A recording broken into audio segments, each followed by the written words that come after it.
오늘 아모스 3장 1절에서 16절에 있는 말씀을 본문으로 삼고 두 사람의 뜻이 같지 않은데 어찌 동행하겠으며 이런 제목의 말씀을 드리도록 하겠습니다.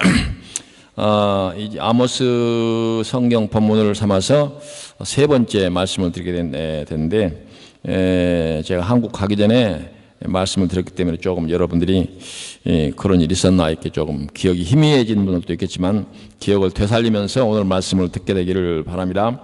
이스라엘 그 남북조 시대에 하나님께서 무수한 선지자들을 보내서 이스라엘 백성들과 그리고 유다 그 백성에게 예언하게 하셨고 또 권고하시고 또 책망하시고 또 이렇게 이제 하나님께서 열심으로 그들을 권면하셨지만은 이제 결과적으로 북쪽 이스라엘로 시작해서 남쪽 유다도 결국 망하는 신세가 돼서 모든 민족이 이 민족의 종이 되었던 그런 슬픈 역사를 갖고 있습니다.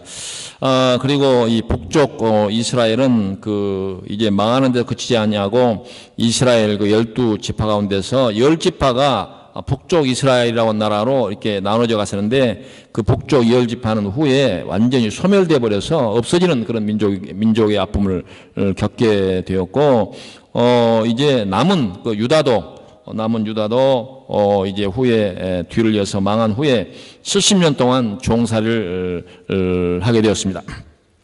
후에 하나님의 약속대로 70년 후에 다시 이제 해방이 됐습니다만은 어찌됐든 이스라엘 백성들이나 이제 남북쪽 그 시대 사람들이 하나님의 그 말씀 교훈을 듣지 않고 또 거역하고 반역을 하다가 이러한 슬픈 운명의 역사를 갖게 되었습니다. 사람들의 생각이나 인간적인 그 역사적 시각에서 보면 세상의 역사가 우연처럼 보이지만 성경적 입장에서 보면 세상의 역사는 하나님의 강력한 의지와 간섭 아래 이루어졌다고 하는 사실을 우리가 알 수가 있고 그것이 우리의 신앙의 고백입니다. 오늘 본문 아모스 3장 말씀에도 그런 뜻이 분명히 드러나 있습니다. 아모스 1장과 2장의 말씀에는 이스라엘이 망한 그 이유에 대해서 쭉 설명을 했는데 앞주에 전에 제가 두 번에 걸쳐서 그 말씀을 드렸는데 아마 여러분들이 기억이 나실 것입니다. 이웃 나라의 죄와 이스라엘의 죄들을 열거하면서 그 모든 죄가 이스라엘이 멸망하게 된 이유라고 설명을 하고 있는데 이제 그 다메섹의 서너 가지 죄, 가사의 서너 가지 죄, 두로의 서너 가지 죄, 에돔, 암몬의 서너 가지 죄, 그리고 아모스 2장에도 보면 모압, 유다의 서너 가지 죄 이와 같은 것들이 계속 열거되어 있는데 이건 무엇을 말하느냐? 이스라엘 나라가 망한 그 이유가 그 자체 안에 있는 그런 죄뿐만 아니라 이웃 나라가 갖고 있는 이런 죄의 이런 내용들, 이런 죄의 내용들 때문에 나라가 망했다 이렇게 이런 뜻으로 말씀을 하고 있는 것입니다. 이제 우리가 이 말씀에서 교훈을 얻어야 한다면 한 나라가 망하게 된 이유는 단순하지 않고 여러 가지 죄가 복합적으로 나타나는 경우다 이렇게 얘기할 수가 있고 그런 결과로 나라가 망한다 그렇게 얘기할 수가 있습니다. 오늘은 이제 우리가 어린이 주일로 지키는 날인데 우리가 어린이날을 또 맞이하게 되면 어린이들에게 어떤 좋은 선물을 줄까 고민하는 사람들이 많이 있는데 물론 부모님이 여러 가지 정성과 사랑하는 마음을 담아서 좋은 선물을 준비하고 하겠지만 그러나 그러한 선물보다도 오늘 성경 말씀에 비춰보면 좋은 나라를 자녀들에게 선물하는 것이야말로 그들에게 주는 가장 큰 선물이 아닌가 이렇게 생각이 되고 심하게 말하면 망하지 않는 나라를 후손들에게 이제 물려주는 것이야말로 부모의 세대가 자녀들에게 해야 할 가장 큰 책임이다 이렇게 말씀을 드릴 수가 있습니다. 오늘 이 말씀의 배경이 매우 우리에게 중요한 그런 교훈을 준다는 그런 생각이 들었습니다.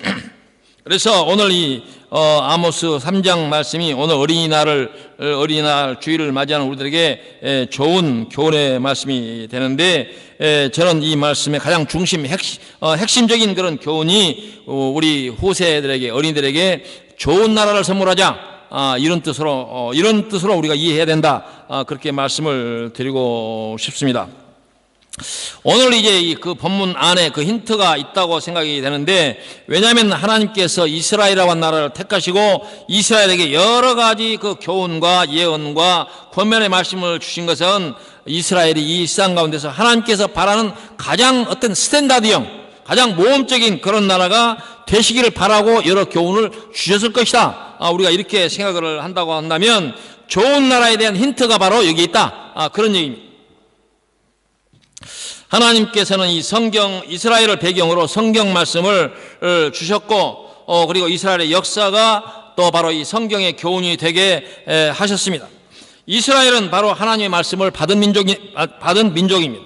로마서 3장 1절 이하에 보면 그런즉 유대인의 나음이 무엇이며 할례의 유익이 무엇이냐 범사에 많으니 우선은 그들이 하나님의 말씀을 맞닿음이라 이렇게 말씀되어 있는데, 공동번역 성경에는 이 부분에 대해서 유다인의 나은 점이 무엇이며 할례의 이로운 점이 무엇이겠습니까? 과연 여러모로 많이 있습니다. 무엇보다도 하나님께서 유다인들에게 당신의 말씀을 맡겨주셨다는 사실입니다. 이렇게 번역이 되어 있었습니다. 바로 하나님은 유대인에게 하나님의 말씀을 맡겨주셨다, 그렇게 강조하고 있습니다. 오늘 말씀에 2절에 보니까 내가 땅의 모든 족속 가운데 너희만 알았나니 이런 말씀인데, 이 말씀이 같은 맥락의 말씀이라 이렇게 얘기할 수가 있습니다.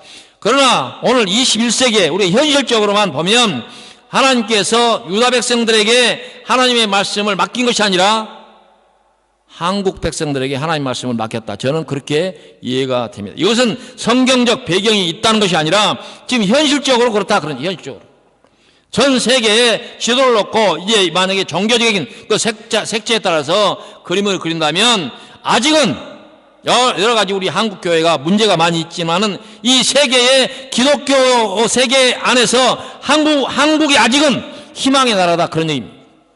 잘 아는 사실이지만 우리 한국 사람들은 전 세계 어떤 민족보다도 신앙에 열심히 많은데 반해서 그 대표적인 예가 한국 사람들 어디 가는지 한인교회를 세우고 신앙의 공동체를 만들고 생활하는 그런 민족이다.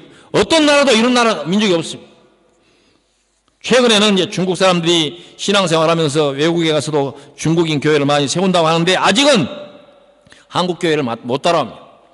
그리고 현재 우리 한국 교회에 선교사들이 전 세계에 나가서 지금 약 3만 명 이상이 나가 있습니다. 이런 나라 어디 있습니까? 이건 뭐 성경적 어떤 근거나 이론적 배경이 있는 것이 아니라 현실적으로 현재 이 세계 교회의 희망은 한국 교회에 있다, 그렇게 얘기할 수밖에 없다, 그 말이죠.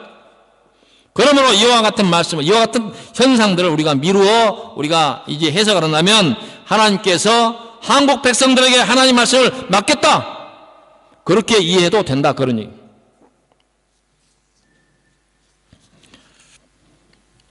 이런 나라 잘 돼야 되지 않겠습니까? 한국이 잘 돼야 이 세상에 나가서 하나님 말씀을 잘 전달하지 않겠어요? 만약에 한국이 잘못된다, 좋은 소문이 나지 않고 한국 사회는 엉터리다, 이런 소문이 전 세계에 퍼져나간다고 한다면 한국 선교사들이 나가서 전할 때마다 많은 사람들이 그럴 것입니다. 우리 걱정하지 말고 당신 나라나 잘해, 그렇게 할 거 아닙니까? 그래서 저는 종종 한국에 가서 이제 이 선교를 주제로 말씀을 전할 때 이렇게 얘기합니다. 우리가 보통 선교를 얘기하면 가는 선교사, 그리고 보내는 선교사, 기도로 또 물질로 후원하는 선교사, 이렇게 얘기하지만 저는 거기에 한 가지 제목을 더하는데 좋은 나라를 만드는 그런 선교사가 필요하다. 한국에 남아서 갈 수는 없지만, 돈을 보내지는 못하지만, 기도하지는 못하지만 한국 사회를 좋은 나라로 만드는 것이 바로 선교사들을 후원하는 것과 같다, 이기죠. 그러잖아요. 한국을 세상에서 가장 좋은 나라, 모험된 나라, 정직한 나라, 행복한 나라, 이런 나라 이렇게 만드는 것이 나가서 전하는 선교사들이 얼마나 큰 힘이 되겠어요. 근데 그런 면에서 우리가 그와 같은 인식을 하고 있느냐?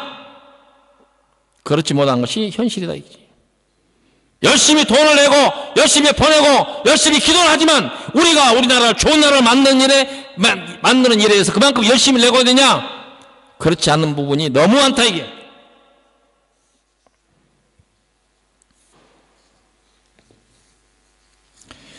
오늘 본문에 보면 그러므로 내가 너희 모든 죄악을 너희에게 보응하리라 라고 하는 말씀이 있습니다. 하나님의 말씀을 받은 민족으로 책임이 뒤따른다, 그 말입니다. 만약에 하나님 말씀을 주지 않았다면 그 책임으로부터 자유롭겠지만 하나님의 말씀을 받은 민족은 그만큼 책임도 크다, 그런 얘기입니다. 그런 면에서 우리 대한민국 국민들은 잘 먹고 잘 살자, 이것이 국가의 목적이나 이상이 아니라 바로 이 하나님 말씀을 전하기에 좋은 나라로, 또 하나님 말씀을 받은 백성으로서 그 책임감의 그 막중함을 우리가 인식해야 된다. 특히 한국 교회가 그 부분에 대해서 우리가 인식을 달리해야 된다. 단지 우리가 잘 살고 행복하게 살자, 그런 의미를 뛰어넘어서, 왜냐? 우리가 하나님 말씀을 받았기 때문에, 하나님의 말씀을 맡았기 때문에, 세계에 나가서 복음을 전해야 되기 때문에 우리가 가진 책임은 이 세상의 어떤 나라보다도 막중하고 중요하다, 그런 얘기입니다. 다른 나라는 아니 말로 잘 못돼도 별 상관이 없어요. 한국은 잘 돼야 되고, 한국은 잘 돼야 할 필요성이 하나님 편에서 말씀을 맡은 민족으로서 그 뜻이 크다.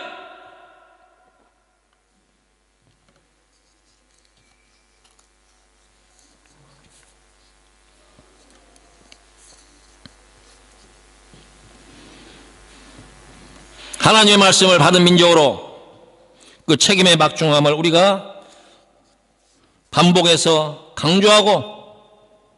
강조해도 오히려 부족할 것입니다.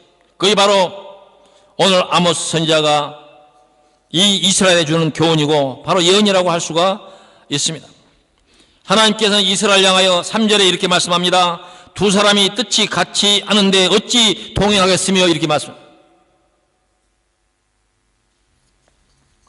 이는 사람과 사람의 관계를 말하는 것이 아니라 하나님과 이스라엘 백성의 관계를 말하는 것이고, 오늘 현실적으로 이 말씀을 한국 교회, 한국 사회, 한국 민족에게 하나님께서 우리에게 질문하는 내용입니다.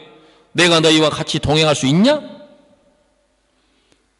뜻이 같은 방향을 향해서 한국 백성하고 하나님이 같이 갈 수 있니? 라고 질문하고 있다고 말입니다. 그때 우리가 아멘, 그렇습니다, 그렇게 얘기할 수 있습니까? 우리의 뜻과 대한민국의 뜻과 한국교회의 뜻과 한국성도의 뜻이 하나님의 뜻과 같습니다라고 고백할 수 있느냐? 우리의 정신이 지금 어디에 팔려 있습니까? 정말 하나님의 뜻이 이 땅에 이루어지도록 하는 그 같은 뜻으로, 무장하고 같은 뜻으로 우리가 책임지고 같은 방향을 향해서 우리가 걸어가고 있느냐? 스스로에게 우리가 물어보아야 할 일입니다. 그러므로 이 말씀을 우리가 이스라엘에 주는 이 말씀을 우리 대한민국에 적용하여 천금의 무게로 우리가 이 말씀을 받아들여야 합니다. 내가 너희와 함께 할 수 없다. 만약에 하나님 입에서 그런 말이 나온다고 하면 그건 보통 문제가 아닙니다.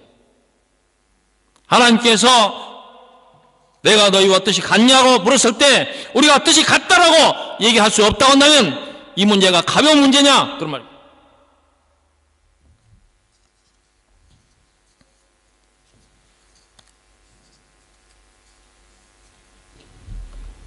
하나님의 말씀을 가볍게 생각해서는 안 될 것입니다. 계시록 2장에 그러나 너를 책망할 것이나니 너의 처음 사랑을 버리느니라. 그러므로 어디서 떨어졌는지 생각하고 회개하여 처음 행위를 가지라. 만일 그러하지 아니하고 회개하지 아니하면 내가 내게 가서 내 촛대를 그 자리에서 옮기리라.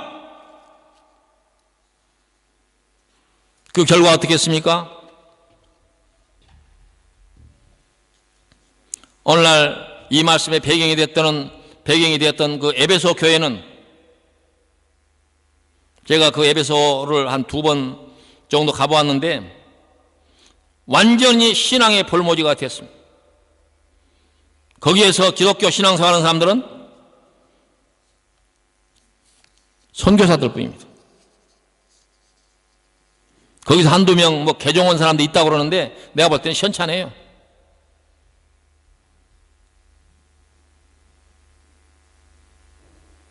터키 기독교인이 몇 명이냐 그랬더니 나중에 통계를 보니까 외국 선교사 통계하고 터키 기독교인의 선교수가 비슷해요. 에베소뿐만 아니라 아시아 7개 교회의 배경이었던 그 지역은 완전히 신앙의 볼모지가 되어버렸습니다. 하나님께서 그 촛대를 옮기겠다고 하는 그 현장을 보여주고 있는 거예요. 한국은 안 그럴 것이라고 하는 그 보장이 있습니까? 에베소를 중심으로 해서 그 아시아 7개 교회의 근거지를 가보면 교회 그 담장이요 2m, 3m씩 커요. 그 말은 무슨 말입니까? 어마어마한 교회가 있었다는 얘기 아닙니까? 담장이 3m면 가운데 그 보온을 위해서 통로가 있고 사람이 뛰어넘어야 할 정도로 그렇게 어마어마한 그런 유적들이 있어요. 그런 교회에 가득가득 채워졌을 신앙인들은 다 어디 갔느냐? 오늘 한국 교회가 저렇게 큰 교회가 많고 성도가 많은데 그런 일이 없을 것이다. 그렇게 보장할 수 있습니까?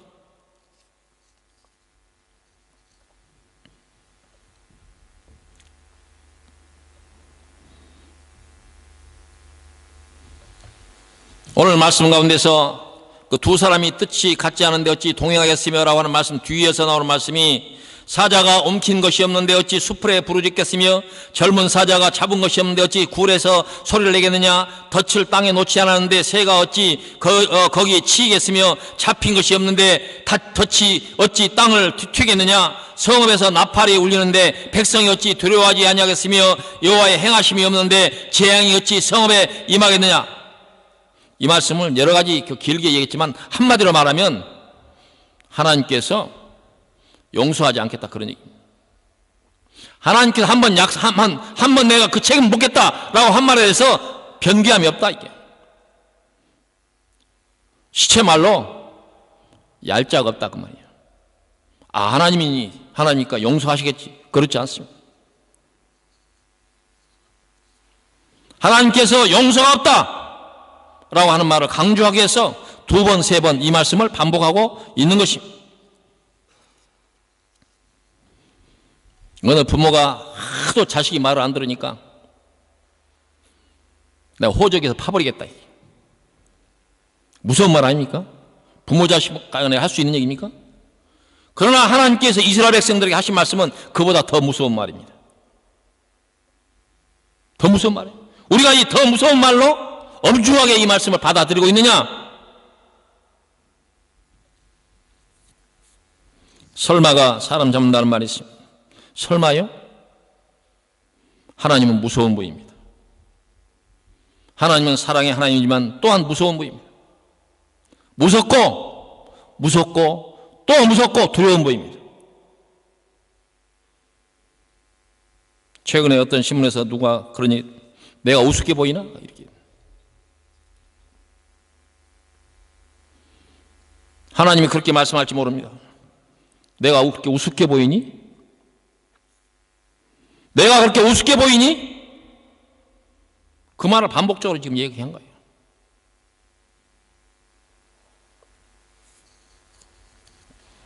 시편 7장 11절에 보니까 하나님은 의로우신 재판장이시며 매일 분노하시는 하나님이시로다.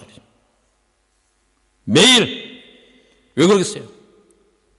매일 우리가 하나님의 분노를 일으키는 건 아니냐 그 말이죠.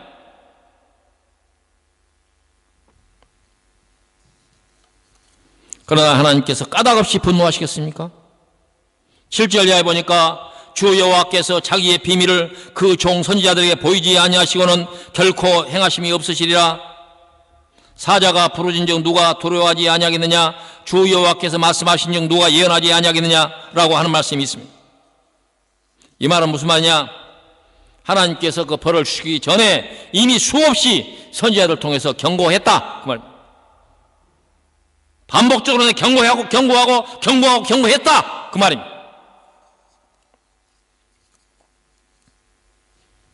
선지자는 하나님의 말씀을 대신 전하는 사람입니다.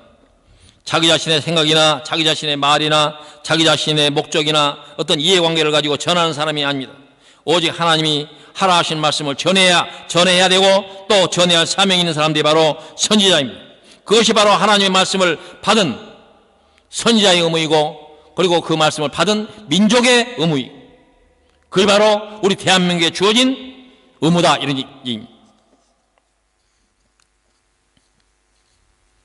이 부분에 대해서 아모스 2장 11절 이하에 보니까 오늘 그 본문 그 이전에 지난 그 앞서 말씀을 드렸던 2장 11절에 또 너희 아들 중에서 선지자를 너희 청년 중에서 나실인을 일으켰나니 이스라엘 자손들아 과연 그렇지 아니하냐 이는 여호와의 말씀이니라.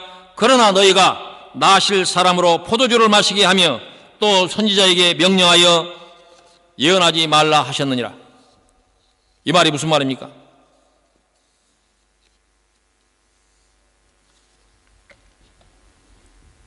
이스라엘 백성들 사이에 선지자가 한둘입니까?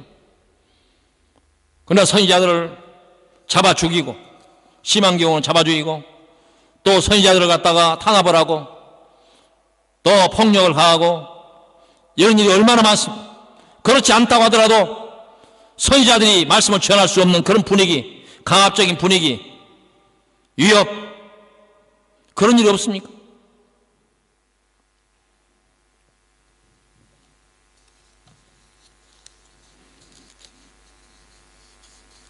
전에 제가 한국 가서 여기 다녀가신 그 목사님 교회 가서 초청을 받아서 설교를 한번 했는데, 그 목사님이 제가 설교를 마치고 내려오니까 저한테 하신 말씀이, 목사님, 여기도 강남입니다.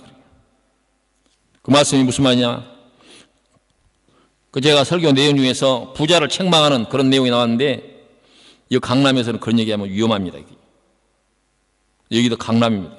목사님이 지금 위험한 얘기를 하고 지금 내려오신 겁니다. 이런 얘기.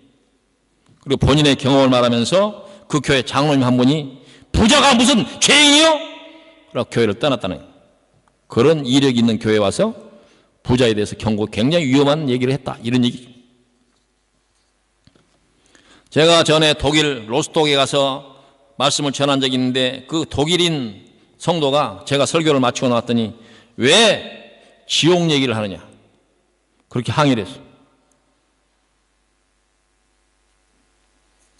그 독일인 성도는 교회와 지옥 얘기, 그런 얘기는 하지 말라 이거예요.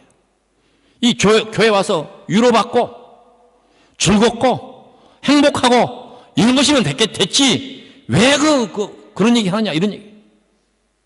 제가 그렇게 답을 했습니다.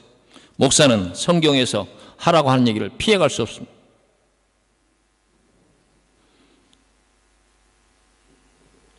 일부러 없는 말 괜히 거기에다가 하는 것도 문제지만, 하라고 성경에 기록된 말씀을 목사가 피해가면 그거 되겠습니까?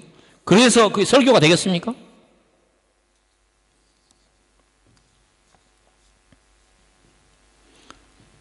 바로 나실인 선지자들에게 포도주를 먹였다, 그 말은 포도주 얘기가 아니라 그 말씀을 전달하는 정확한 하나님의 말씀이 정확하게 전달되는 이런 분위기를 이스라엘 백성들이 막았다, 그런 얘기입니다.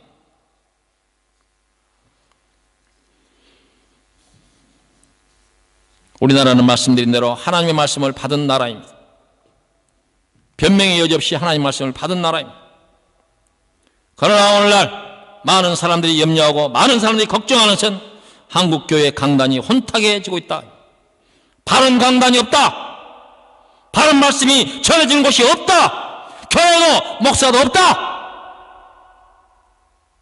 다 혼탁해지고 다 흐려졌다. 그렇게까지 얘기를 합니다. 세상과 짜가고 이 세상의 왕국을 건설하자고 외치는 그런 교회들밖에 없다라고 이렇게 얘기를 합니다. 다 그렇겠습니까마는 그렇게 얘기하는 분들이 있어요.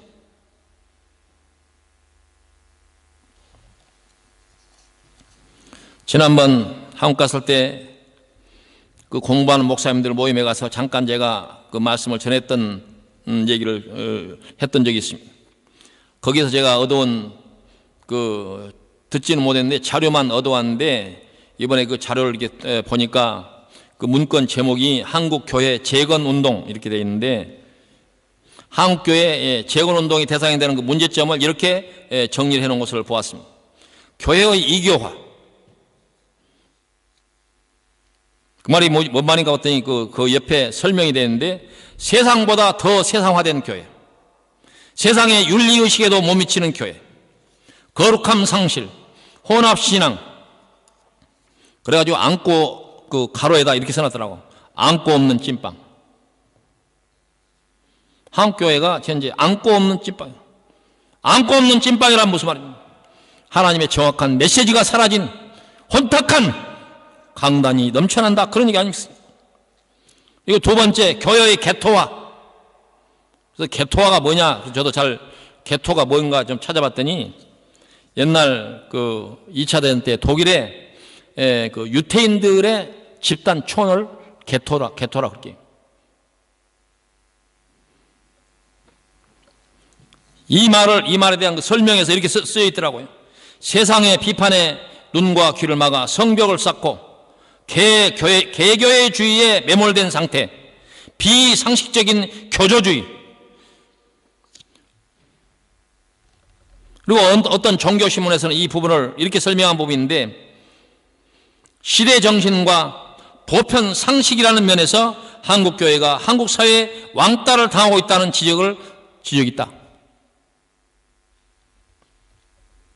일반 보편적 사회의 도덕이나 윤리적인 그런 기준에도 못 미친다. 그런 얘기.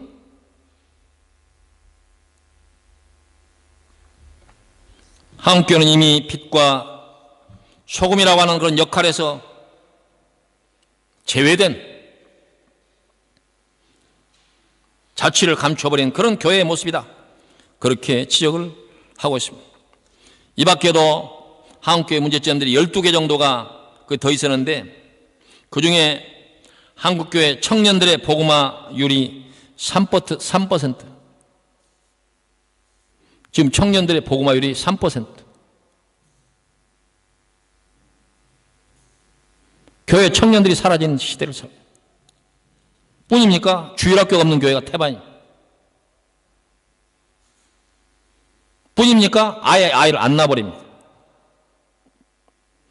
그리고 지방의 소도시 같은 면 단위는 이미 면 단위의 학교 하나가 지금 존립이 어려운 상황이고, 이제 군 단위로 초등학교가 통폐합되는 이런 시대. 이제는 이제 거의 확산이 돼서 중학교, 고등학교 폐교해야 되는 이런 시대. 왜 그렇습니까, 이게? 이걸 한마디로 가치 전도의 사회라.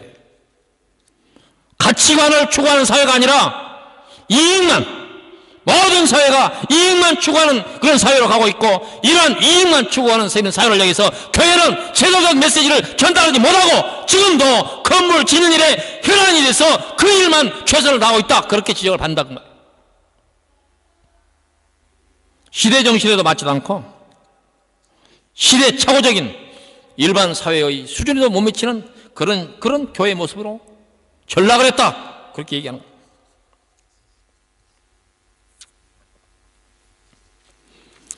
어린이날은 방정환 선생님이 주창을, 방정환 선생님 잘 아시죠? 제가 방정환 선생님에 대해서 좀 기록을 이렇게 뒤적거려 봤는데, 찾아봤는데, 그분은 1889년에 태어나가지고 1931년에 돌아가셨습니다. 약관 32살에 돌아가셨습니다. 요즘 32살 청년들, 나라와 민족이 암울한 시대에 나라를 구하기 위해서 꿈을 꿨던 그 시대 청년들에 비했을 때 어떻습니까? 지금 청년들 어떤 정신을 가지고 지금 살고 있습니까? 이 나라가, 우리나라가 지금 어떤 상황에 놓여 있고 어디로 가고 있다, 거기에 대한 고민은 있습니까?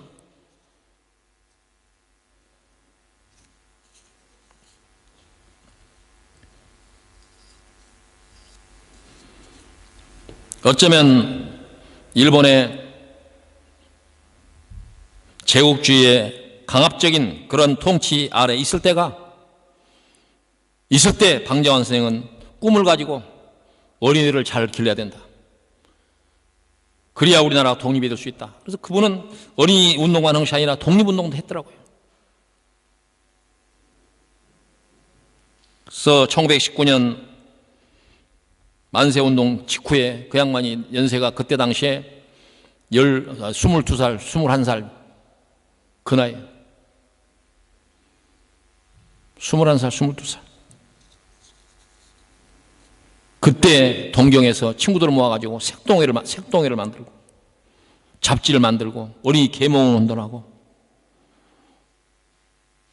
독립선언서를 인쇄해서 돌리고 21살, 22살 때 그랬습니다.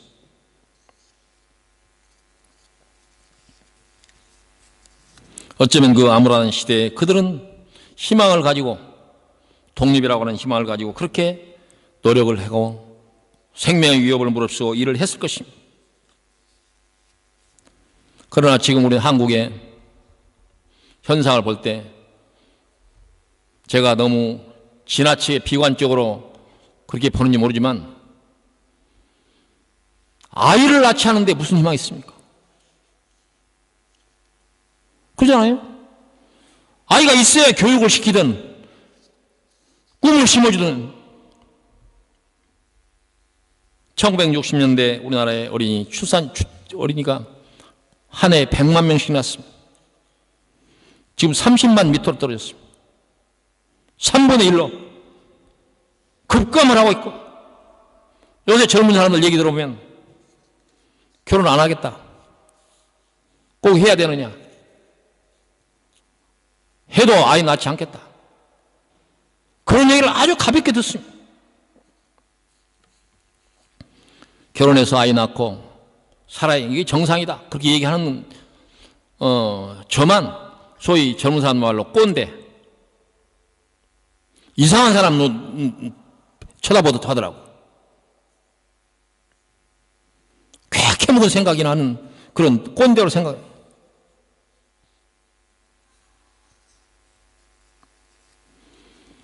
우리나라는 지금 전 세계에서 초저출산 국가입니다. 그리고 우리가 1등입니다. 2등과의 차이가, 격차가 너무 큽니다. 지금도 밑으로 떨어지고 있습니다. 계속 떨어지고 있습니다. 이미 유엔이 한국 사회에 대해서 경고를 했습니다. 문제가 된다. 이건 경제적으로 문제가 되고 나라 나중에 존립이 어렵다. 그래서 뭐 신문이나 이런 보면은 뭐 몇 년 더 가면은 뭐 인구가 축소해서 나중에는 2,500만이 될 거다, 뭐 2,000만이 될 거다.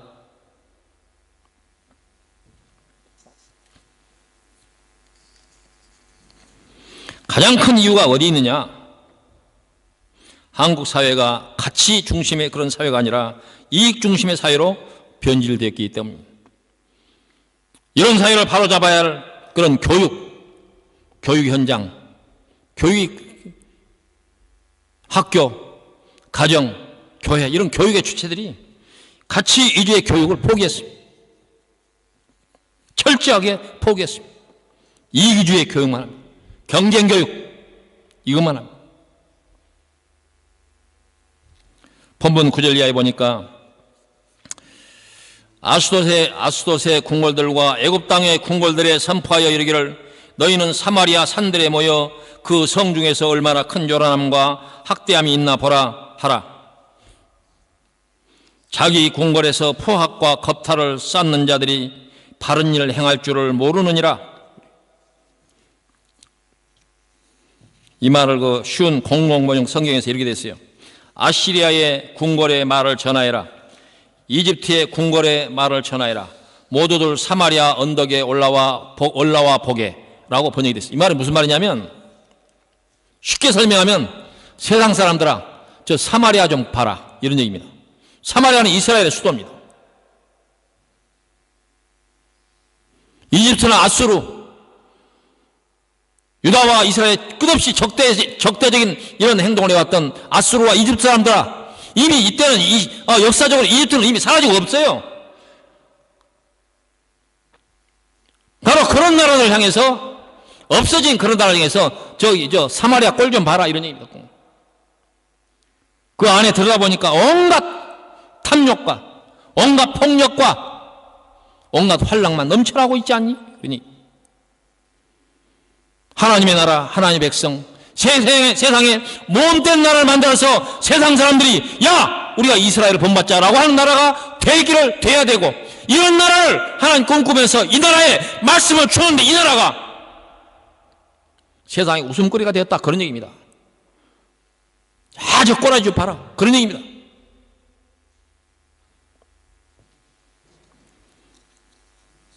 하나님의 나라, 하나님의 백성된 그 나라가 좋은 소문을 세상에 남겨야 되는데 세상에 조롱거리가 되었다, 그 말, 조롱거리.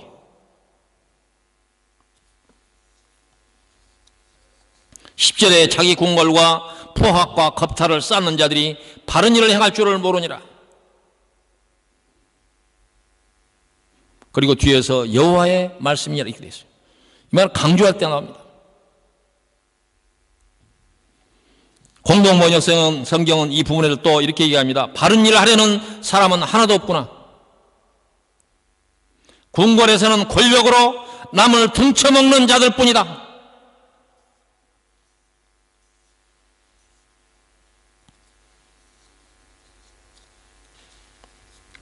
지금 우리나라는 정치가 실종이 되었습니다. 많은 국민의 세금을 써가면서 나라 일을 하라고 하는 국회의원들은 거리에서 종북 좌파를 외치고 있고, 그 사람들 반대하는 사람들은 적폐 수구 집단이라고 비난을 하게 됩니다. 어느 쪽이 옳고 그런 것을 얘기하는 것이 아니라 이 시대착오적인 이 집단들이 나라를 말아잡수려고 작심을 하지 않았으면 이 짓 하지 않을 것입니다. 아주 나쁜 놈들이,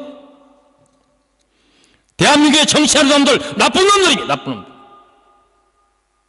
어느 정치가가 그렇게 얘기했습니다. 도적놈들이라.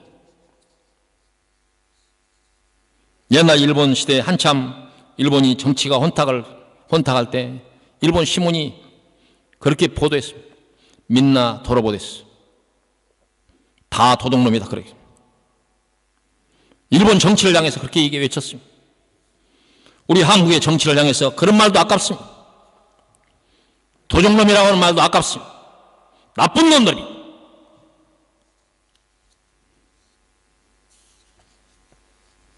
지금 이 시대에 세상은 급변하고 우리 주변의 열강들 여러 가지 쌓여있는 문제들이 많은 이 상황 속에서 서로 나눠가지고 시대착오적인 종북 좌파나 수구적폐 이런 말로 싸워야 되겠습니까?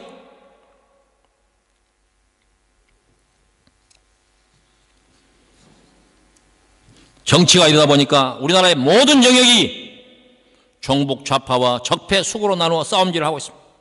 사회도 경제도 종교도 모든 영역이 두 진영으로 나누어서 다툼을 계속하고 있습니다. 아마 어린아이를 제창하신 방정환 선생님이 다시 살아 돌아와서 어린이들을 위해서 우리가 좋은 일을 합시다. 어린이들을 천시하지 맙시다. 어린이들에게 꿈과 희망을 심어줍시다. 만약 이렇게 들었다면 아마 10중 8번은 방정환 선생한테 저 종북 좌파 아니야? 아니면 다른 사람들은 저 수구적폐 아니야? 이렇게 되는 상황이 지금 현재 우리 사회에서 연출되고 있습니다.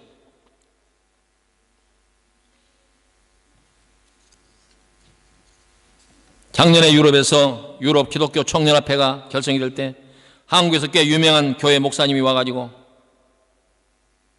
말도 안 되는 그 가짜 뉴스를 강단에 서서, 그래서 제가 좀 심해서 몇 마디 했더니 저보고 사회주의자래. 저보고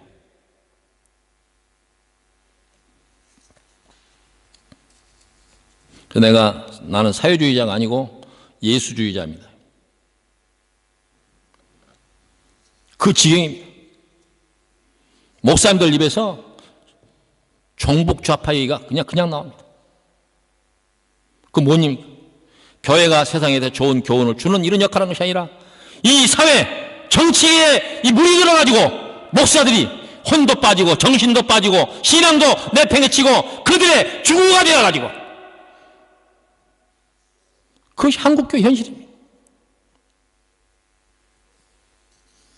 당회에서 교회에서 그런 일이 비일비재하게 나옵니다.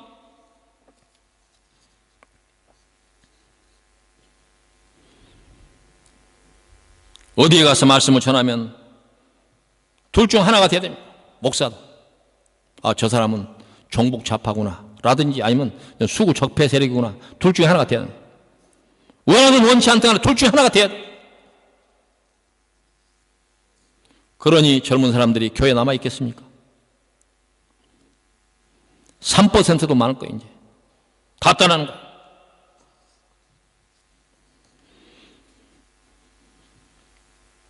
하나님께서 이스라엘 백성들에게 두 사람이 뜻이 같지 않은데 어찌 동행하겠으며, 이건 하나님과 사람 사이의 그 관계를 얘기하는 것이지만 우리가 이 세상에서도 마찬가지입니다. 뜻이 같이 맞지 않은 사람들이 한 울타리인데 뭐가 무슨 일이 되겠습니까?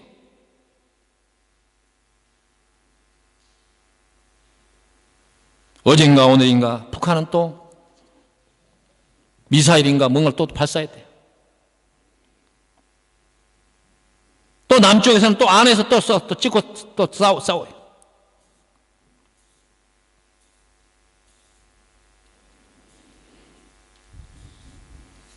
다 저마다 자기의 주장이 옳다고 얘기하지만 제가 보기에는 다 정치적인 정략을 위해서 국민을 희생시키는, 국민의 미래는 안중에 없는 그런 태도, 그런 언사들이라고 할 수밖에 없습니다. 우리 사회가 하나님께서 오늘 지적하신 두 사람이 뜻이 같지 않은데 어찌 동행하겠으며 라고 하신 말씀이 딱 맞아떨어진 그런 사회가 되어 있습니다. 바로 이런 사회, 어린이들에게 좋은 나라를 물려줘야 할 이와 같은 일이 어린이들에게 줘야 할 가장 큰 선물임에도 불구하고 오늘 어른들은 어린이들 앞에서 추태를 보이고 있습니다. 추태를 보고, 최근에 국회의 모습을 보십시오. 덜어눕고 무슨 뭐 빠룬가 뭔가 들고 설치고 거기서 폭력을 행사하고,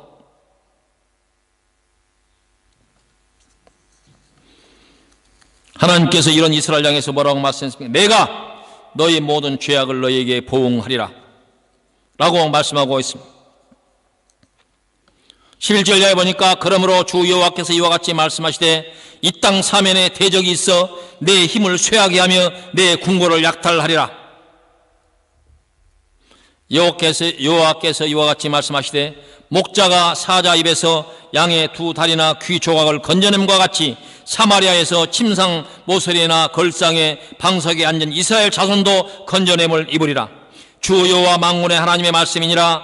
너희는 듣고 야곱 족속에게 증언하라. 내가 이스라엘의 모든 죄를 보응하는 날에 베델의 제단들을 벌하고 그 제단의 뿔들을 꺾어 땅에 떨어뜨리고 겨울궁과 여름궁을 치리니 상하 궁들이 파괴되며 큰 궁들이 무너지리라. 여호와의 말씀이니라. 내가 이스라엘의 모든 죄를 보응하는 날에 베델의 제단들을 벌하며 그 제단의 뿔들을 꺾어 땅에 떨어뜨리며 라고 하신 말씀은 무슨 말씀이냐? 나라가 망할 때 가장 큰 책임이 바로 이스라엘의 그 베델에 세운 성전에 있다 그 말입니다.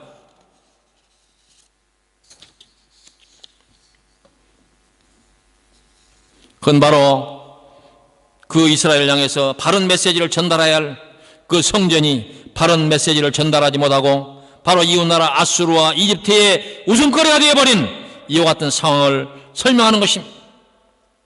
바로 하나님께서는 이스라엘이 멸망한 그 가장 큰 책임을 베델의 제사장들, 바로 종교 지도자들에게 묻겠다라고 말하는 것입니다. 어떤 나라가 망했다고 한다면 그 가장 큰 책임은 정치인들에 있는 것이 아니라 바로 그 사회에 바른 메시지를 전달해야 할 그 메시지가 사라진 데서 찾아야 된다 그 말이에요. 그런 경각심이 우리 한국 교회에 있습니까? 남아 있습니까? 바로 가치 전도의 사회, 옳고 그름을 추구하는 그런 사회가 아니라 무엇이 이익인가만을 찾는 그런 사회, 그 현실을 오늘 안타깝게도 우리 한국 땅에서 보고 있습니다. 다른 종교들이야 어차피 하나님의 뜻과는 상관이 없는 집단이지만 하나님의 뜻을 바로 전달해야 할 교회가 그 책임을 다하지 못한 그 책임을 분명히 져야 할 것입니다. 앞서 제가 설명드린 그 한국교회 문제점 가운데 11번째 소개된 내용이 있었는데 거기는 뭐냐? 문제점 중에서 한국교회는 여전히 건물 짓기에 골몰하고 있다. 그러면서 그리고 기성세대가 남겨준 건물들이 다음 세대의 축복일까 재앙일까 이렇게 반문하고 있습니다. 옛날에는 성도들이 구름대같이 모여들었기 때문에 그런 어마어마한 교회를 유지하고 보존을 했지만 이제 만약에 그런 교회 성도가 사라지고 그런다고 한다면 그 어마어마한 교회들은 뭐가 될까? 15절 말씀에 겨울궁과 여름궁을 치리니 상하 궁들이 파괴되며 큰 궁들이 무너지리라. 여호와의 말씀이라 말씀하고 있습니다. 이건 교회가 무너지면 다음으로 무너진 건 바로 권력을 지향하는 사람들이 될 것이다. 그런 얘기입니다. 그것을 이스라엘과 유다의 역사는 잘 보여주고 있었고 넘치도록 우리에게 큰 교훈을 주고 있지 않습니까? 그럼에도 불구하고 이 시대를 살고 있는 우리는 우리가 먹고 사는 일에만 우리가 열심을 내면서 정말 하나님께서 우리에게 가라고 하신, 하나님께 세우라고 하신 그런 나라를 위해서 우리에 대한 열심은 찾아볼 수가 없고, 도덕과 윤리, 가치 위주의 사회는 이미 내팽개진 지 오래이며 황금 만능주의 사회, 배금주의 사상이 온 세상을 지배하고 있는 그런 시대를 살고 있습니다. 학생이 없는 교실에서 교육이 무슨 의미가 있으며 선생이 일자리를 잃은 나라가 무슨 희망이 있겠습니까? 우리나라가 현재 그렇게 하고 있지 않습니까? 12절에 보니까 여호와께서 이와 같이 말씀하시되 목자가 사자 입에서 양의 두 다리나 귀 조각을 건져냄과 같이 사마리아에서 침상 모세리나 걸상의 방석에 앉은 이스라엘 자손도 건져냄을 입으리라 말씀하고 있습니다. 이 부분을 공동 번역 성경에서는 나 야훼가 선고한다, 양이 사자에게 잡혀 먹혀도 목자는 남은 두 종아리 뼈나 귀 한 조각만이라도 건져내야 되지 않느냐, 이걸 희망이라고 얘기해야 되겠습니까?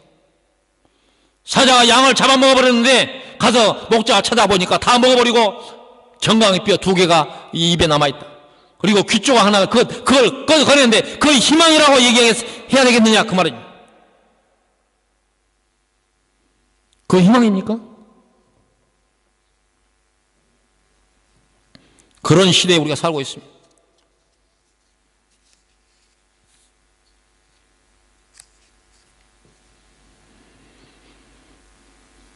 그러면서 그 뒤에 있는 말이, 그 공동번역 성경 표현이 참 아주 리얼하다 이렇게 했는데, 멋진 침대, 화려한 잠자리에서 뒹구는 사마리아 사람들아, 이렇게 되어 있습니다.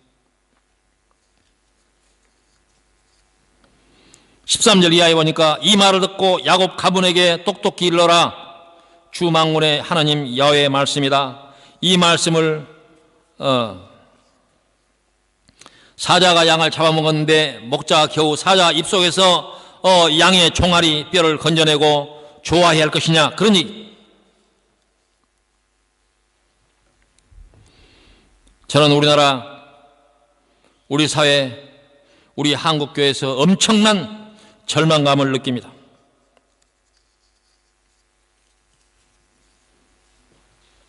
교육이 바로 서고 정치가 바로 서고 교회가 바로 선다면 우리는 희망이 있을 것이지만, 그러나 현재 상황만 두고 보면 정치도 교육도 종교도 희망을 찾을 수가 없습니다. 사랑하는 성도 여러분, 어린이들에게 좋은 나라를 선물하지는 못해도 망한 나라를 선물해야 되겠습니까?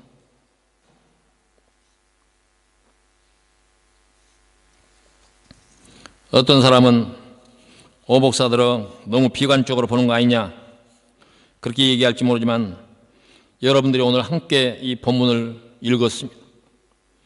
이 본문을 설명할 때 제가 어떻게 부드럽게 설명을 할 수가 있겠습니까? 종아리뼈 두 개 건진 걸 크게 확대해서 그 부분에 소망을 갖자고 그렇게 얘기해야 되겠습니까? 하나님은 아모스 선지자를 통해서 이스라엘 백성과 유다 백성에게 이 경고하는 말씀을 오늘 우리 한국 교회에 하시고 있다고 믿습니다. 말씀을 받은 한국 사회, 한국 민족이 이 경고를 하고 있다고 저는 믿습니다.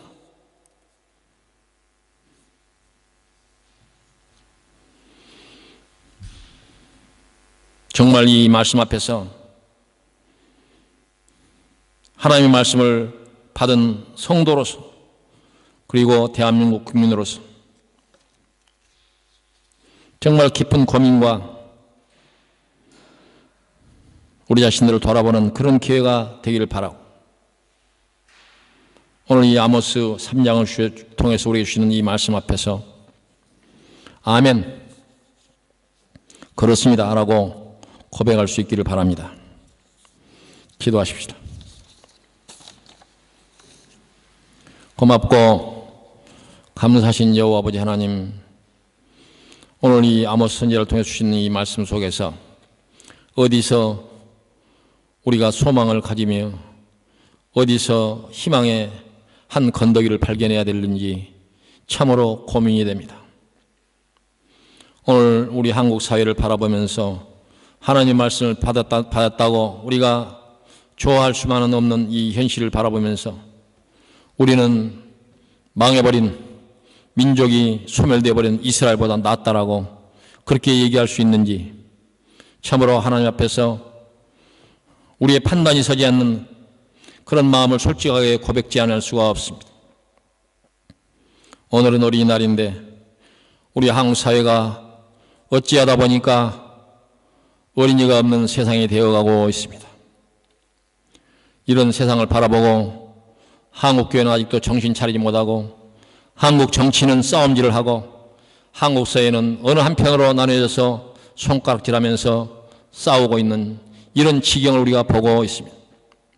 이와 같은 현상을 보고 우리가 나와는 아무런 상관이 없다라고 그렇게 우리가 외면해야 되겠습니까?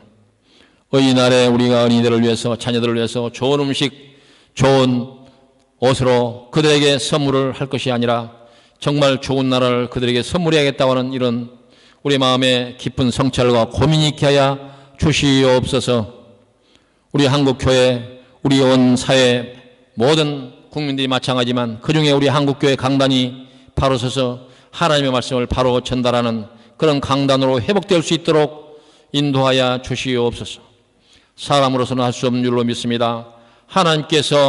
하나님께서 이제 강력한 하나님의 그 말씀과 하나님의 뜻으로 우리 한국 사회를 되돌려 다시 한번 하나님 앞에 온전한 모습으로 설 수 있도록 인도하시고 두 손 들고 하나님 앞에 나와서 회개하며 참회하며 돌이킬 수 있도록 인도하여 주시옵소서. 감사를 돌렸고 예수님 이름으로 기도하옵나이다. 아멘.